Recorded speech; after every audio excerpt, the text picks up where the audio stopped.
How are you doing, Ryan? Doing fantastic. Ryan, when's the last time you made a payment on your mortgage? I believe it was October of 2008. And right now we're in July 2009, correct? Yes. Okay. How is it that you're still in your house? Actually, due to some fantastic work by a friend of mine, Jesse Tacarante. How did Jesse keep you in your house about 8 months after you should have foreclosed?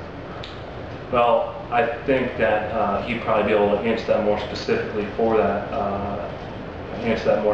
to you, but I think there's different tactics he can use to help various people in various situations.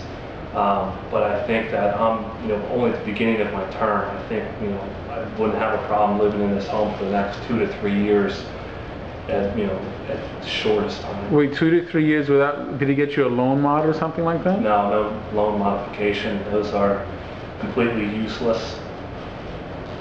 Okay, so you basically didn't have to qualify for loan mod, because with loan mods you have to qualify for them.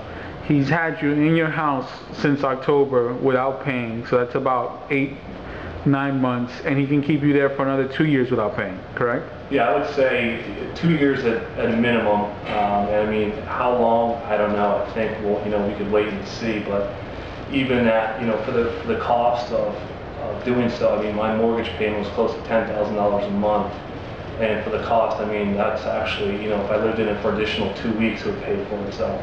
So anything after 3-4 months, I mean, it's just strictly profit to me.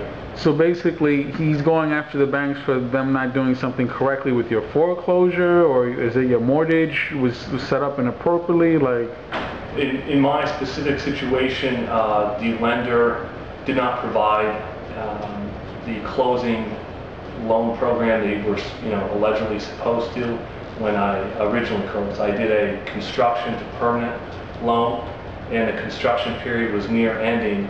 And during the time the construction phase was finalized, all the banks suffered their big losses. The programs they originally offered to me were not available at that time. The bank could not offer it, so they pretty much were not able to deliver on their work. Thus, the reason we're going after them. so basically, he got a paperwork loophole, exploited it, and he's basically keeping you in your house for 2.5 years off of a paperwork loophole. Yeah, I mean, and as far as the time frame, like I said, we'll see.